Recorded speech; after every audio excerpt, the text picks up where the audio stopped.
দর্শক, রাজধানীর উত্তরা যে মর্মান্তিক ঘটনা, যে হৃদয়বিদারক ঘটনাটি ঘটে গিয়েছে আজকে, অর্থাৎ মাইলস্টোন স্কুলের প্লে নার্সারির ছোট ছোট শিশুদের উপরে যে মর্মান্তিক ঘটনাটি ঘটেছে, সেই ঘটনার স্থল আমার এখান থেকে কিছুটা দূর, বেশ কিছুটা দূর, অল্প কিছু জায়গা পরে সেই ঘটনাস্থল। এবং আমরা এই এলাকার যে চিত্র দেখতে পাচ্ছি, এখনও দেখতে পাচ্ছি আসলে এখানে এই জায়গাটি থেকে আসলে এখনও বর্তমান সময়ে অ্যাম্বুলেন্স যাওয়া আসা করছে। অর্থাৎ এই জায়গাটিতে এখনও দেখা যাচ্ছে যে কিছুক্ষণ পরপরই অ্যাম্বুলেন্স এই রাস্তাটি থেকে প্রবেশ করছে এবং কিছু কিছু অ্যাম্বুলেন্স আসলে এখান থেকে বের হয়ে আসছে। অর্থাৎ ধারণা করা যায় যে এখনও হয়তো ভেতর থেকে আহত যে বাচ্চারা রয়েছে তাদেরকে হয়তো এখনও বের করে আনা হচ্ছে। এবং এই যে চিত্র, সেই চিত্রের পাশাপাশি আরও একটি চিত্র দেখা যাচ্ছে, যেটি হলো উৎসুক জনতা আসলে যারা RICL TMX, যুগের পর যুগ স্থাপনা থাকে মজবুত।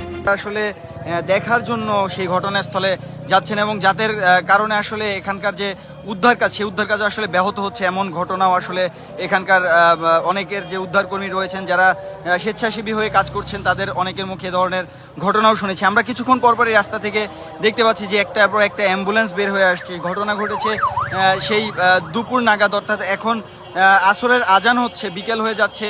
এই সময়টিতেও আমরা দেখতে পাচ্ছি যে কিছুক্ষণ পরপরই দেখতে পাচ্ছেন যে একটি অ্যাম্বুলেন্স এই মুহূর্তে এখান থেকে বের হয়ে গেল এবং এরকম অ্যাম্বুলেন্স একটার পর একটা আমরা দেখতে পাচ্ছি যে এখনও বের হয়ে আসছে ঘটনাস্থল থেকে। অর্থাৎ এ থেকে ধারণা করা যায় যে এখনও হয়তো আহত যে বাচ্চারা, তাদেরকে হয়তো এখনও উদ্ধার করা হচ্ছে। এবং রাজধানীর উত্তরার দিয়াবাড়ি রোড, এই রোড ধরে আসলে মেট্রো রেলের দিকে যাওয়ার যে রাস্তা, সেই রাস্তাটি, এবং এই রাস্তার কিছু দূর গিয়ে সামনে কিছু দূর গিয়ে ডান পাশে, ঠিক ডান পাশে সেই মাইলস্টোন স্কুলটি অবস্থিত, যে স্কুলে আসলে ছোট ছোট বাচ্চাদের ক্লাস নেওয়া হতো। এবং যেটি আমরা জানতে পেরেছি যে ঠিক টিফিন টাইম, তাদের যে টিফিন টাইমটি দেওয়া হয়, সেই টিফিন টাইমের আগ মুহূর্তে এই দুর্ঘটনাটি ঘটে, যে সময় আসলে বিমানটি পতিত হয় সেই স্কুল ভবনের উপর। এবং দেখতে পাচ্ছেন আরও একটি অ্যাম্বুলেন্স এই মুহূর্তে এগিয়ে আসছে। অর্থাৎ এই যে অ্যাম্বুলেন্সগুলো থেকে আমরা দেখতে পাচ্ছি যে একের পর এক আহত বাচ্চারা হয়তো এই অ্যাম্বুলেন্স যোগে আসছেন। এছাড়াও যারা রক্তদানে উৎসাহী, তাদেরকেও এই অ্যাম্বুলেন্সে করে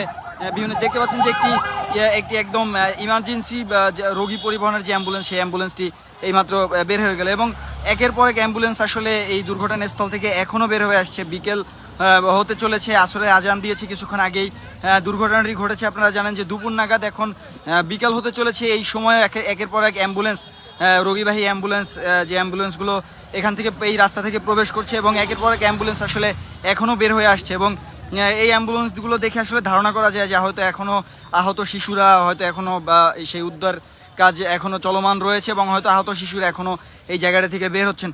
আমরা যে চিত্রটি ঘটনাস্থল থেকে কিছুক্ষণ আগে দেখেছি, যে সেখানে উৎসুক মানুষের ব্যাপক ভিড় থাকার কারণে সেখানে উদ্ধার কর্মীরা তাদের উদ্ধার কাজগুলো আসলে ঠিকমতো করতে পারছিলেন না এবং প্রচুর রক্তের প্রয়োজন হচ্ছিল। এই বিভিন্ন হাসপাতালে যে আহত যে শিশুরা গিয়েছেন, তাদের জন্য প্রচুর রক্তের প্রয়োজন হচ্ছিল। এবং এখানে যে স্বেচ্ছাসেবীরা, তারা মাইকিং করে এবং জোর গলায় জোরে জোরে মানুষকে ডেকে ডেকে উৎসাহিত করার চেষ্টা করছেন রক্ত দেওয়ার জন্য।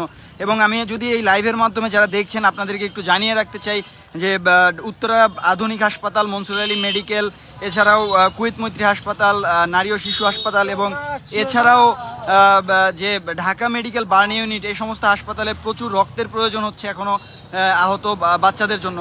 এবং যারা আগ্রহী আছেন, যারা লাইভের মাধ্যমে এখন এই মুহূর্তে ভিডিওটি দেখছেন এবং যাদের দ্বারা সুযোগ রয়েছে, তাদেরকে আহ্বান জানাচ্ছি যে এই ক্রান্তি লগ্নে, এই হৃদয় বিদারক ঘটনায় আপনারা রক্ত প্রদান করে আসলে এই বাচ্চাগুলোকে আসলে আপনারা সেভ করতে পারেন এই মুহূর্তে। এবং এখনকার যে চিত্র রাজধানীর এই দিয়াবাড়ি রোডের এলাকার, এখনও দেখতে পাচ্ছেন যে প্রচুর মানুষ রাস্তা ধরে হেঁটে আসছেন, যারা আসলে নিজেদের গন্তব্যে যাচ্ছেন। এছাড়াও অনেক মানুষ রয়েছেন যারা অতি উৎসাহী হয়ে সেই দুর্ঘটনা স্থলটি দেখার জন্য আসলে অনেক মানুষ এখানে ভিড় জমাচ্ছেন, এরকম চিত্র আমরা দেখতে পেয়েছি। এছাড়াও দেখতে পাচ্ছি যে কিছুক্ষণ পর এই জায়গাটি থেকে একের পর এক অ্যাম্বুলেন্স এখনও বের হয়ে আসছে। এছাড়াও এই রাস্তাটি থেকে অ্যাম্বুলেন্স প্রবেশও করছে সেই আহত বাচ্চাদের আসলে উদ্ধার করার জন্য। এবং রাজধানীর দিয়াবাড়ি এলাকার এই চিত্রের মাঝখানে যে চিত্রটি আমরা দেখেছি, যেটি আসলে দৃষ্টিকটু একটি চিত্র বটে, যে উৎসুক মানুষ যারা আসলে দুর্ঘটনা দেখার জন্য সেখানে ভিড় জমিয়েছেন এবং তাদের কারণে আসলে উদ্ধারকর্মীরা সেনাবাহিনীর থেকে শুরু করে বিজিবি ফায়ার সার্ভিসের লোকজন যারা রয়েছেন তারা আসলে তাদের উদ্ধার কাজ ব্যাহত হচ্ছিল, সে চিত্রটি আমরা দেখেছি। এবং এই মুহূর্তে আমরা দেখতে পাচ্ছি যে একের পর এক অ্যাম্বুলেন্স কিছুক্ষণ পর পর এই জায়গাটা থেকে বের হয়ে আসছে এবং অ্যাম্বুলেন্স প্রবেশও করছে। এ থেকে আসলে ধারণা করা যায় যে এখনও ভিতরে আসলে আহত শিশুরা রয়েছে কিনা, যাদেরকে উদ্ধার করার জন্য এই যে দেখতে পাচ্ছেন একটি অ্যাম্বুলেন্স এই মুহূর্তেও এই জায়গাটা থেকে প্রবেশ করলো। এবং এই অ্যাম্বুলেন্সগুলো আসলে সেই আহত বাচ্চাদের হয়তো উদ্ধার করার জন্যই যাচ্ছে এবং কিছু কিছু অ্যাম্বুলেন্স এখান থেকে বেরও হয়ে আসছে।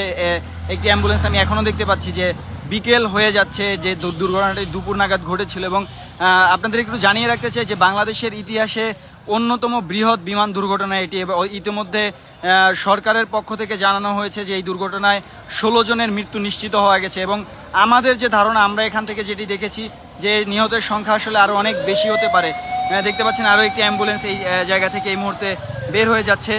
এই অ্যাম্বুলেন্সগুলোতে হয়তো বা আহত বাচ্চাদের নিয়েই হয়তো বা বের হওয়া হচ্ছে। এবং আরেকটি চিত্র যেটি আমরা দেখেছি, অ্যাম্বুলেন্সে করে ঘটনাস্থল থেকে যে উৎসুক মানুষজন রয়েছে, যারা আসলে সেই ঘটনাস্থল দেখার জন্য আগ্রহ নিয়ে সেখানে গিয়েছিলেন, তাদের মধ্যে আহ্বান জানিয়ে আসলে রক্ত দিতে যারা আগ্রহী তাদেরকে রক্তদানের জন্য ডাকা হচ্ছে এবং তাদেরকেও সেই অ্যাম্বুলেন্সে করে নিয়ে যাওয়া হচ্ছে বিভিন্ন হাসপাতালে, যেখানে আসলে মুমূর্ষ বাচ্চারা রয়েছে। একটু জানিয়ে দিতে চাই যে আশঙ্কাজনক অবস্থায় রয়েছে 70 জনেরও বেশি শিশু, যাদের অবস্থা আসলে বেশ আশঙ্কাজনক। 16 জনের মৃত্যু নিশ্চিত হওয়া গেছে এবং এখনও একের পর এক অ্যাম্বুলেন্স এই জায়গা থেকে বের হয়ে যাচ্ছে। একের পর এক অ্যাম্বুলেন্স, এয়ার কন্ডিশন অ্যাম্বুলেন্স, সাধারণ অ্যাম্বুলেন্স, বিভিন্ন ক্যাটাগরির অ্যাম্বুলেন্স এখনও আসলে এই জায়গাটা থেকে বের হচ্ছে। এবং পুলিশের গাড়ি, সেনাবাহিনীর গাড়ি, বিভিন্ন প্রশাসনিক বিভিন্ন গাড়ি যারা আসলে উদ্ধার কাজে নিয়োজিত, তারাও আসলে এই জায়গাটা থেকে এখনও চলাচল করছেন। এবং ঘটনা এখনও কিন্তু একেবারেই স্বাভাবিক নয়। বিকেল হতে চললো, যে দুর্ঘটনাটি আসলে দুপুর নাগাদ ঘটেছে, বর্তমানে বিকেল হতে চলেছে, এখনও কিন্তু স্বাভাবিক অবস্থায় ফিরে আসেনি রাজধানী উত্তরার মাইলস্টোনের সেই চিত্র। রাজধানী উত্তরার মাইলস্টোনের যে ঘটনাটি অত্যন্ত হৃদয় বিদারক এবং খুব বেশি হৃদয় বিদারক। এবং এই কারণ এখানে যে বাচ্চারা ক্লাস করছিল তারা আসলে একদমই ছোট ছোট শিশু, যারা আসলে প্লে নার্সারিতে পড়ে। এবং তাদের টিফিন টাইমের ঠিক আগ মুহূর্তে বিমানটি আসলে দুর্ঘটনা পতিত হয়। এবং এই বিমানটি সম্পর্কে যদি আপনাদেরকে একটু জানাতে চাই, এটি আসলে চায়না থেকে আমদানিকৃত একটি যুদ্ধ বিমান, যে বিমানটি F7 BGI নামে যে বিমানটি পরিচিত। এবং এই বিমানটি আসলে যে গতিতে চলে, আপনাদেরকে যদি একটু জানিয়ে রাখতে চাই, এই বিমানটি আসলে শব্দের যে গতি তার থেকেও বেশি দ্রুত গতিতে এই বিমানটি চলতে সক্ষম। এবং সেই বিমানটির আসলে যে ডিজেল রয়েছে, অন্যান্য সাধারণ যানবাহনের যে ডিজেল থাকে, সেই ডিজেলের থেকে অত্যন্ত দাহ্য সেই ডিজেল। অর্থাৎ একটি জায়গায় যদি সেই বিমান জেট ফুয়েলের যে প্রভাব, সেটি আসলে অনেক বেশি বিস্তৃতি ঘটায়। জেট ফুয়েলের মাধ্যমে আসলে অনেক বড় আকারের অগ্নিকাণ্ডের ঘটনা ঘটতে পারে। আপনারা অনেক মর্মান্তিক ছবি দেখেছেন পুড়ে যাওয়া বাচ্চাদের, এবং সেই মর্মান্তিক ছবি বলে দেয় যে আসলে কতটা হৃদয় বিদারক, কতটা নির্মম ছিল এখানকার এই ঘটনাটি। রাজধানীর উত্তরের এই যে ঘটনাটি আসলে সারা দেশের মানুষের মধ্যে একটা আলোড়ন সৃষ্টি করেছে। এবং এখানে যে চিত্রটি আসলে যেটি দেখা যায় বরাবরের মতোই, বাংলাদেশের মানুষের মধ্যে অতি উৎসাহ হওয়ার যে প্রবণতাটা, সেই অতি উৎসাহী মানুষদের আসলে এখানে দেখা গিয়েছে। এবং সেই মানুষদের কারণে আসলে যে মূল ঘটনাস্থল, আমরা কিছুক্ষণ আগে আপনাদেরকে দেখিয়েছি যে মূল ঘটনাস্থলে যারা উদ্ধার কাজে নিয়োজিত, সেই মানুষগুলো আসলে অনেক বেশি মানুষের ভিড় থাকার কারণে তারা উদ্ধার কাজটা ঠিকমতো পরিচালনা করতে পারছিলেন না। এবং আমরা যেটি দেখতে পাচ্ছি যে এখনও একের পর এক উদ্ধারকারী এবং একের পর এক অ্যাম্বুলেন্স এখনও বের হয়ে আসছে। অর্থাৎ বিকেল হতে চলেছে, এখনও এই জায়গাটির পরিস্থিতি, এলাকার পরিস্থিতি একদমই স্বাভাবিক নয়। যেই মাইলস্টোন স্কুলের যে বাচ্চারা আসলে এই দুর্ঘটনাটির শিকার হয়েছেন, সেই মাইলস্টোন স্কুলের বিভিন্ন শিক্ষার্থীরা এই জায়গাটিতে এসেছেন। এছাড়াও বিভিন্ন শিক্ষার্থীরা তারা আসলে উদ্ধার কাজে সহায়তা করার চেষ্টা করছেন। এর পাশাপাশি বিভিন্ন জায়গা থেকে আসা মানুষেরা যারা আসলে ভিড় করছেন এই জায়গাটিতে, তাদের কারণে উদ্ধার কাজ ব্যাহত হচ্ছে, এমন ঘটনা আমরা দেখতে পেয়েছি। এবং দেখতে পাচ্ছি যে এখনও বিভিন্ন গাড়ি আসলে এখান থেকে বের হচ্ছে। দেখতে পাচ্ছেন যে অ্যাম্বুলেন্স এখান থেকে বের হয়ে যাচ্ছে।